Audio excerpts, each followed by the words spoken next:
कौन सा? Software engineering. Okay, okay. So let us begin, okay? Without wasting time. I think in the last class, I think I'm audible properly now. Yes, ma'am. Yeah. Okay, in the last class, we had seen an example which talks about usage of simple thread related functions. I think in the current thread had used the method current thread, and then thread.sleep, set priority, set name, all those things we had seen. And whenever sleep is called, there is a need for try catch block. This also we had discussed. Today we will be going ahead with the next kind of example, which talks about um, either you are extending from thread class. Why you need to extend from the thread class? Because only these methods are not enough. There may be need for many more such functions which are available as part of thread class, or even some more functions that are available as runnable interface. Okay, so as and when whichever type of functions are useful, accordingly the extends thread or implements runnable will be used. But right now we are seeing one simple example which talks about extending of a thread class. Okay, now I think when I discussed about thread life cycle, we had seen already that there is a start method, there is something called as runnable state, running state, block state, and dead state. Okay, whenever I want running state of a thread, I have an inbuilt function which is called as run, which is triggered by the start. Somebody asked me in the last class, can I write instead of run the start method? You cannot write you cannot write start here other than run, but whenever you're calling that, I will show it to you when this example ends. Okay, but instead of start you can call directly the run method. Okay, again there is a problem with that. When you see the example you will understand it. Okay, let us go through this example. Simple thing we have done, whatever is, I think in the last class I have made it very clear, whatever is the functionality part, that functionality part I am putting as part of run method. Okay, I think this is the simplest example that I have taken. When you go ahead, another two classes, after another two classes, when we take up the larger applications, then you will understand the need for run method. So in this, what I have done, I have simply written thread is running. Okay. And I have not named any thread, nothing I have done, because those all things we have done it previously. You can do it over here also. Then simple for loop prints the I every time in the new line. Then since I have used thread.sleep, I need this try and catch block.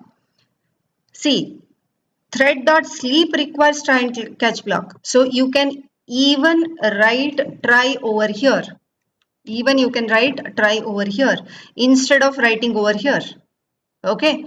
So for the simplicity sake, everything I want to group together, I have written it like this. Okay. Now, catch block for the interrupted exception. I think this also I have discussed previously. Then I have ended the run method.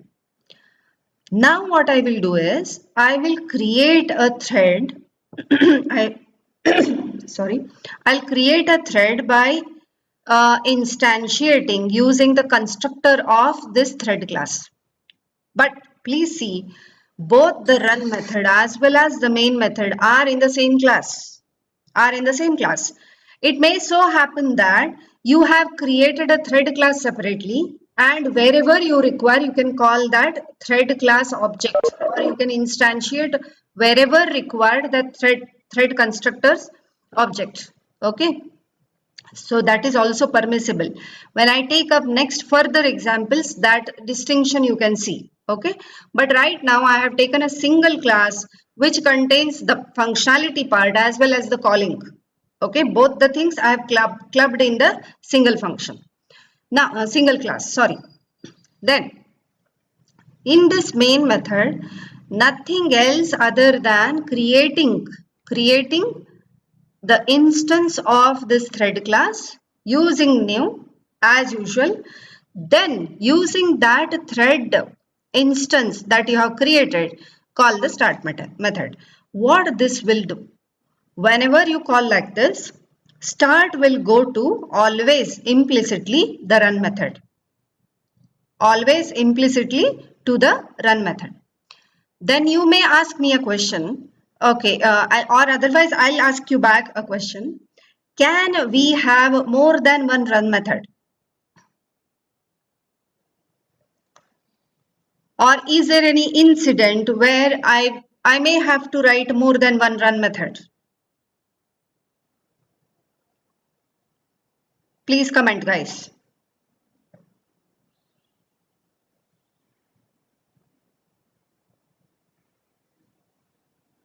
Any comments from your side?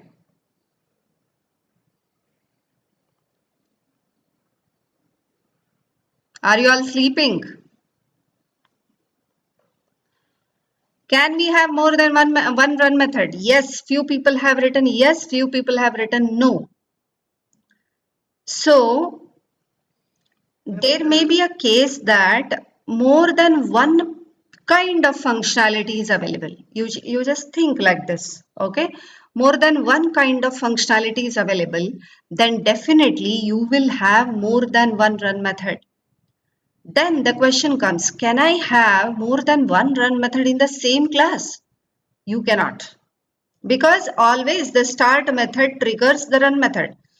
And you cannot name run 1, run 2, run 3 like that. So in that case, please listen carefully. In that case, I require more than one class. One run method in one thread class, second run method in second thread class, third run method in the third thread class. And when you instantiate whichever run method you want to call, accordingly you can create the instance in the main method. I'll repeat. For instance, there is a requirement like this. I want to find the sum of all the prime numbers that are between 1 and 50. Please listen carefully. I want to add all the prime numbers that are available between 1 and 50. And whatever sum is there, to that sum already available, that is user read input, has to be multiplied. This is the requirement, suppose. Okay, I'll repeat. Whatever I have a functionality like this. I want to add all the prime numbers between 1 and 50. And there is the result, whatever I get, that result I want to multiply with some other functions input. Okay, then there is two functionalities available and both the functionalities are totally different. So can I have the single run method for it? I cannot have. What I will do, I'll create a thread class which contains the function that finds me prime numbers between 1 and 50's sum. And I will create one more class which has a run method which computes some other value and returns me back. Okay, both the values I will take and compute the third result. In this case, I can have more than one run method, but in different thread classes. And as and when I create the thread instance like this, when I want to create the thread instances, how do you create? You will use the constructor of the thread class to which you want to attach this T1. Similarly, I can create a T2. So which will attach the thread T2 to another thread class. Something like this. So you can have more than one run method in the single application, but provided you should have more than one thread class, each thread class containing its own run method. And whenever you call with reference to the instance of that thread class start method, it will trigger the according or corresponding class's run method. Any doubt here? Any doubt here?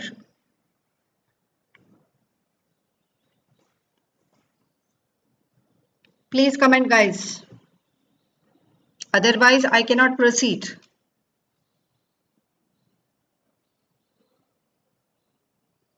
No doubt. Okay, I can proceed ahead. Now, in this line, what you have done, you have created an instance. Then there is a call for t1.start. Okay, let me run this method. Let me run this program. This is the simplest program, no change at all. Okay, so let me just run this. When I take up two different threads, no, when I take up two different threads, then I will replace this start with run, not now. Okay, I hope I'm clear with this example. I hope I'm clear with this example. Okay, so this is how we go ahead with extends thread. Simple method. Inside the thread class, you are writing the run method, which contains the functionality part, core functionality part. You can write there. Okay, then in the main, you have instantiated with reference to that thread class. Then you have called with reference to that instance the start method. Simple method when you are extending the thread class. The same program when you rewrite using runnable interface. How does it change? Okay, how does it change? I think when I had shown the PPT in the last class, I'm sorry that I have not shared that PPT to you. I'll be doing that soon. When I have shown you, there are two methods of creation of a thread. Okay, in that you had seen that implements runnable whenever we use three different steps. Okay, let us see that. Let's go ahead. So I have given the class name as implement runnable, implements runnable interface. Okay, similar to the run method that I had written here there in the previous example. Same run method I have written, no change at all, nothing else has changed, it remains the same. Now then, where does it change? The way the run method is called. Okay, just have a look at it. What this implement runnable m1 equal to new implement runnable. What is this m1? M1 is an instance, simple instance, not a thread. Okay, it's a simple instance of what? Instance of this class, implement runnable. It is called as an object, not called as a thread object. Please remember, it is not called as a thread object because it is an object created for the class which is implementing runnable interface. Okay. Now, what we are doing whenever we create an instance of this class, this creates a simple object. Please remember this difference. Whenever you create an instance in the extends thread class, the object that is getting created is a thread object, but whenever you create an object over here, this acts as what? This acts as runnable interface object, not the thread object. And please remember, in the last class, we had seen various thread constructors. Among them, one was runnable interface object. Runnable interface object. This is where we are using it. Okay, so what is this M1? M1 is an object of the class which contains run method, but not the thread object. I think I have repeated it 4 times. Now, to make this M1 act as a thread object, or to convert, to tag that M1 simple object to a thread object, we use the thread constructor as usual and pass this runnable interface object M1 as a parameter to the thread constructor. Previous class we had seen n number of variations of thread constructor. Simple thread opening bracket closing bracket. It is a very simple way of creation of a thread. Okay, this is the second variation which talks about connecting simple runnable interface object to a thread object. Okay, now in the second step, what we will do, thread T1 equal to new thread of M1. What is this M1? M1 is an object of the class which contains run method, but not the thread object. Now, when I pass this as parameter to the thread constructor, it creates an instance which is a thread object. Now, T1 is a thread. So, with reference to T1, you can call start, not with reference to M1. Not with reference to M1. Okay. So please remember, whenever you implement a runnable interface, you have to follow two steps. One step, you're creating an object of the class which is implementing runnable interface.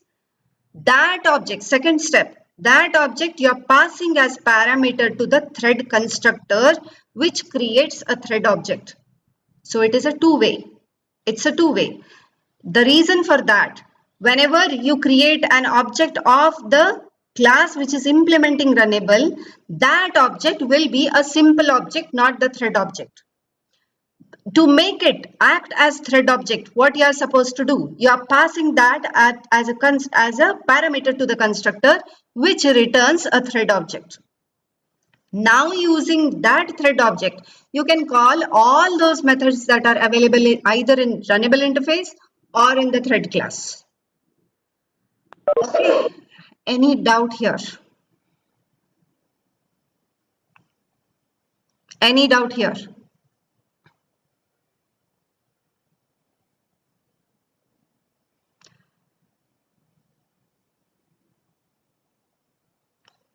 So when I run this again, the same thing happens, but what is the difference here? I have used runnable interface instead of thread class.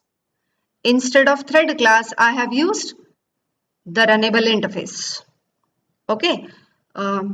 Sorry, I have stopped sharing. I'm so sorry.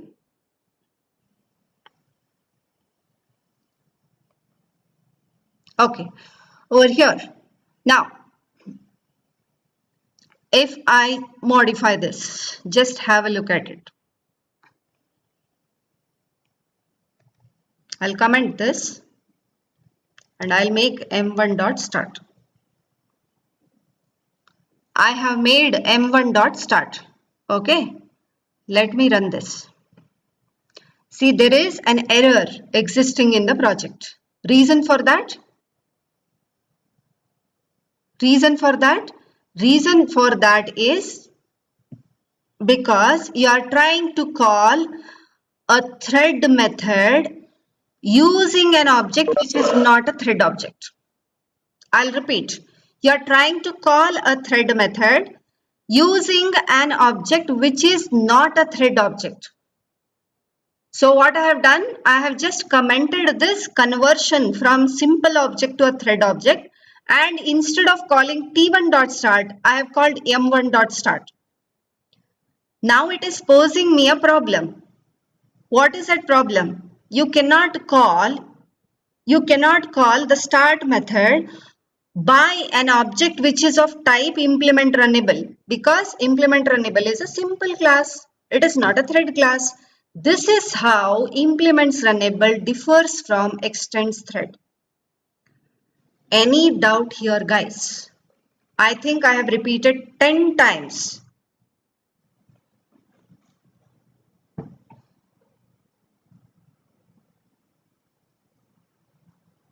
No, right? Okay, thank you. So can I proceed ahead? I will proceed ahead. So what I will write? I'll make it t1.start and make it a thread object. Okay, now that error goes off. Okay. Next thing, just 1 minute.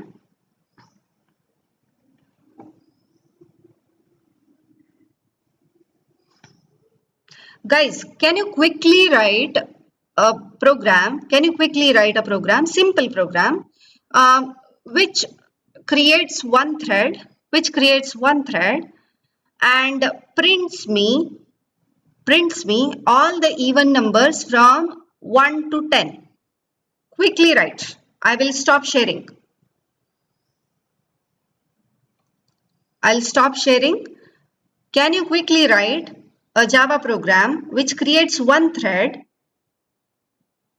and the run method must have printing of all the even numbers between 1 and 10. Make it fast. I'll give you 5 minutes. Purposely I have stopped the sharing. So use extends thread and use runnable interface, both of them.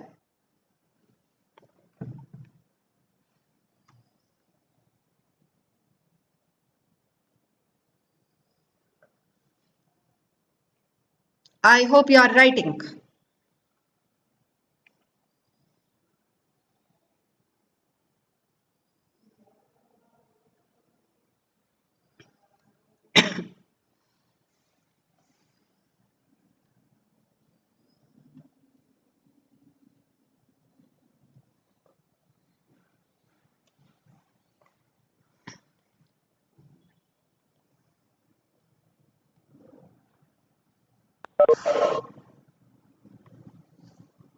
Make it fast, guys.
Yes, any comments from your side?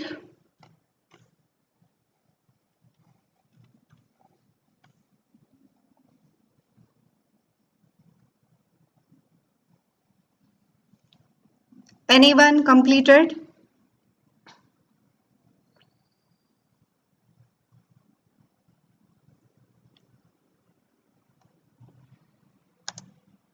Between 1 and 10.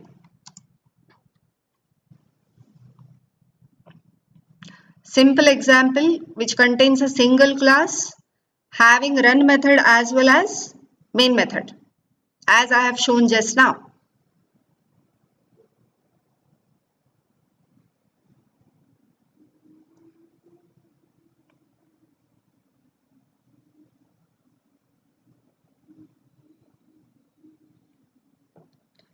Guys, until and unless you practice the programs, this will not be easy. Subject will not be easy. If it was an offline class, I would have made you to practice like anything. 100%. Because I would have seen all your books live. I would have seen all your writing live. Now I cannot see who is writing, who is not writing. That is the problem with this online class. I cannot help that. Okay. So anyways, I hope you have written it. Okay. Let me just share the screen again and we will go back to one example which contains two different threads. Okay. Just have a look at it.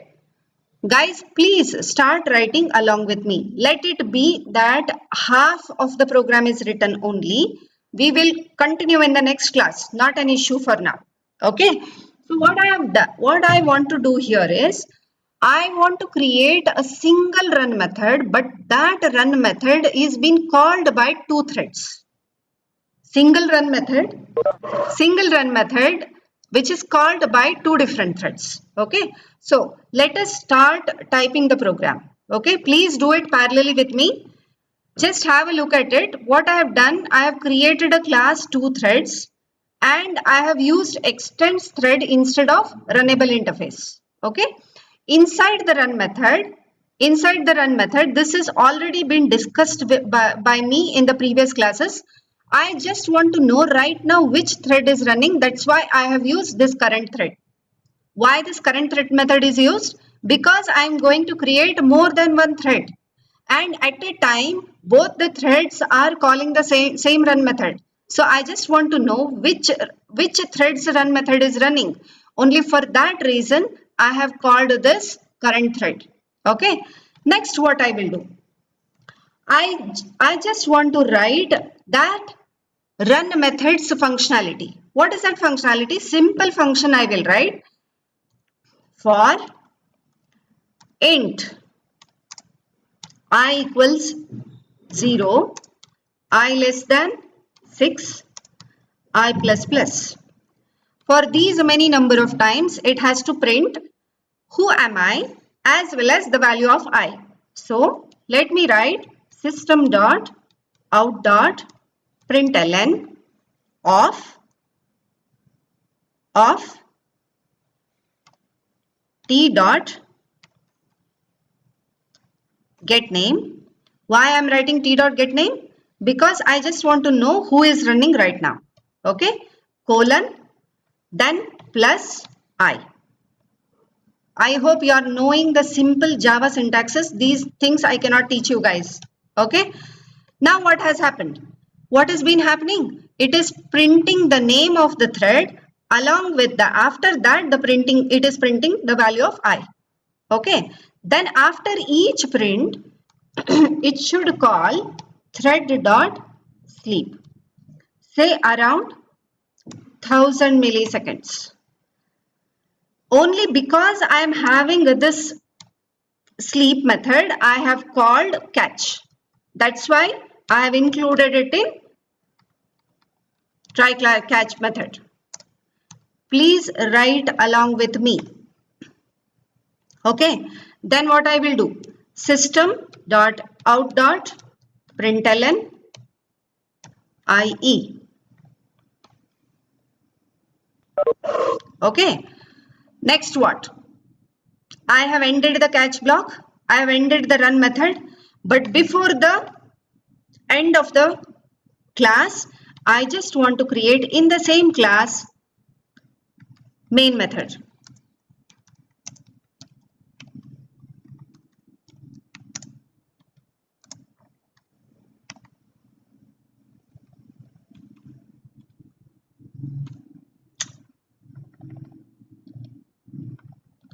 Okay, what is that I have written? Public static void main. Yeah. Now what I will do? In this, I will create two different threads. Okay. Let me write two threads.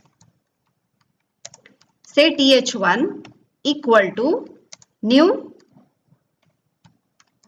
two threads. I am calling the constructor of the thread class. Okay. Similarly, two threads space th2 equal to new two threads opening closing semicolon. Next what I will do, I will rename th1 and th2. So I will write th1 dot set name as thread1. Similarly, th2 dot set name as thread2. Okay. Then after this, I'll call th1 dot start, th2 dot start. Any doubts here, guys, in the program that I have written? Any doubts in the program that I have written? Please comment. I hope you are writing along with me or typing along with me. I will just go up again and show you. Okay. I have created a class by name toThreads, which is extending thread class. I will change that to runnable interface afterwards. Okay. Now I have written a run method. In that run method, I have created a T. Okay, this is local to run method. Please remember T is local to run method. I will answer the question that you have asked. Okay. Then use this T can be used for printing the name or anything for in the further lines. Then in the try block, I have simply printed 0 to 5, and every time it prints its name along with the value that it is printing. After printing each value, there is a sleep time of 1000 milliseconds. Then I have put that into try and catch block because sleep has been called. Then in the same class, I have created two threads in the main method of the class which has the run method. Then I have set the name thread 1 and thread 2. Then using th1, th2, I have called the start method. Okay. I hope this program is very simple and understandable. I have typed it in front of you for the simplicity of building the program. Okay. Let me run this program. Just have a look at the output it is printing. Just have a look at the output it is printing, and please stay awake because I'm going to do a bit of modification how that output will change. Just have a look at it. Okay. Guys, please just have a look at the kind of modification I'm doing. I think I have told it in the previous example. Okay, what is that I have done? What is that I have done? I have called run method directly instead of start. Instead of start method, I have called run method. Can you able to see the modification? Now I will run this program.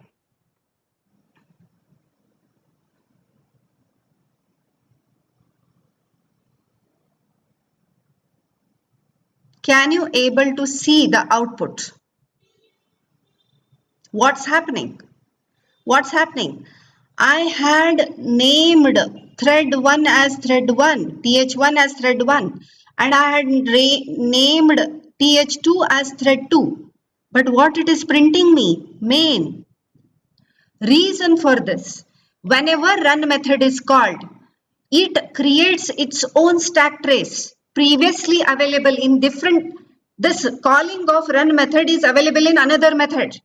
Okay, that method will have its own stack trace.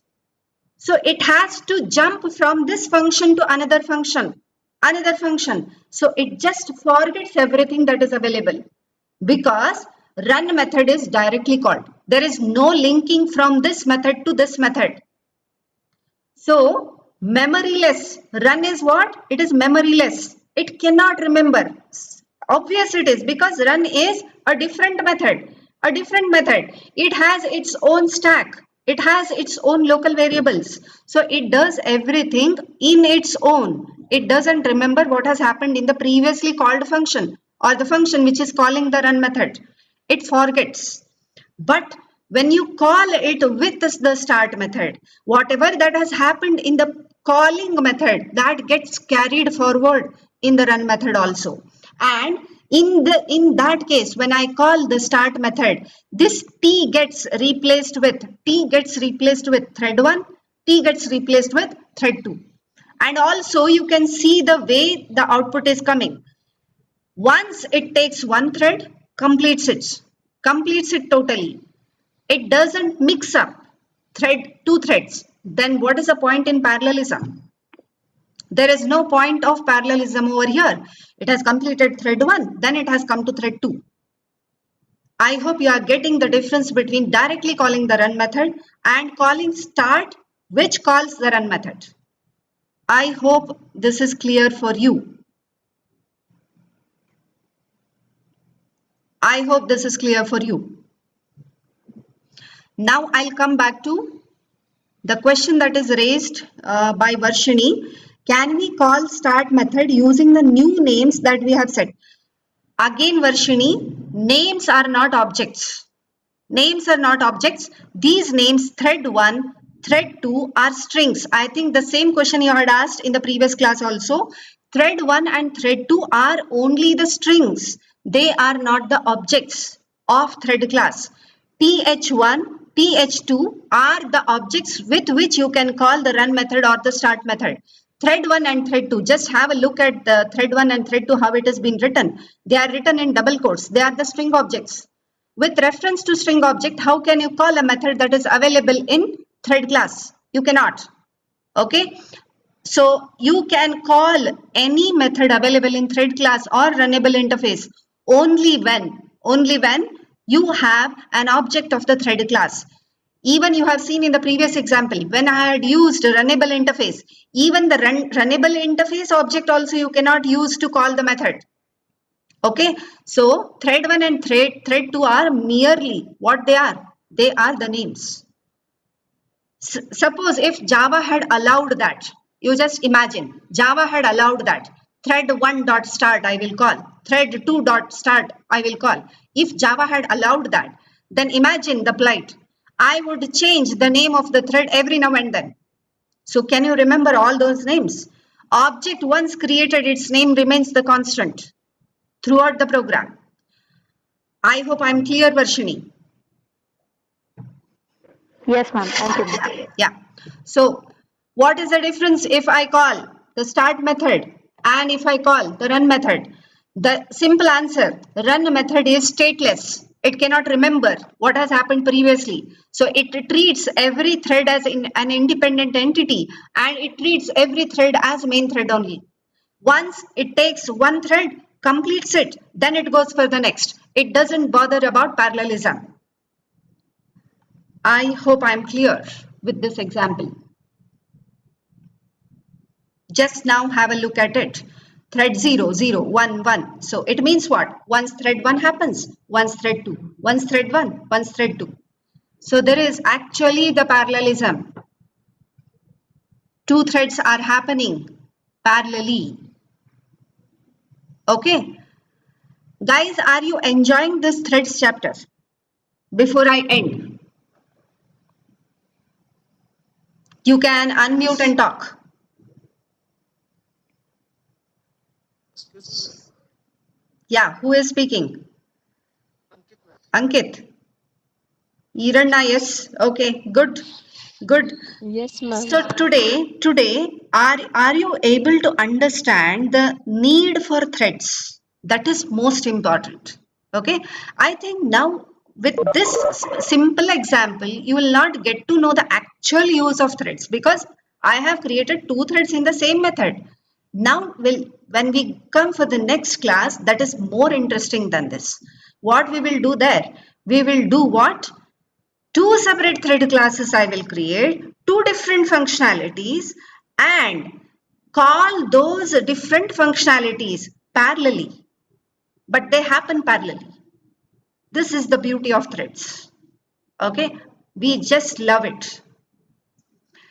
Okay, Varshini has asked me a question. Can we have some tricky questions on threads? Definitely, definitely you will get a lot of tricky questions and I'll be posting in the Google Classroom. Okay, right now, today what you are going to practice is, you just practice two more examples like this. One, call a thread. Okay, please listen guys, please listen. Inside the run method, have a function factorial. I'll repeat.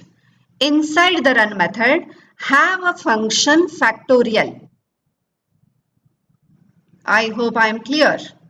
Have a function factorial which accepts what? Which accepts number from the user. Which accepts number from the user.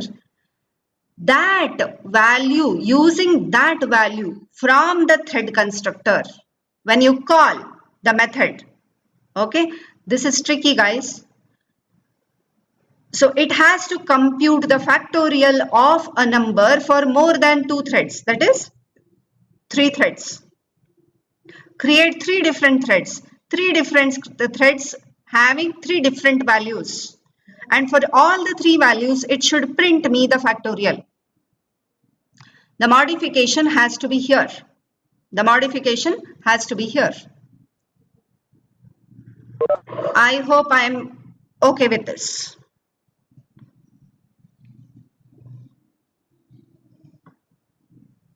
Oh, okay.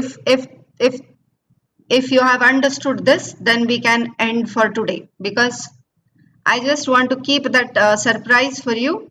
How do you write that? You can think of. Okay. So Ankit, have you taken the snapshot? Please take the snapshot and give me the attendance. 1 second, all of you wait. I think who has ended?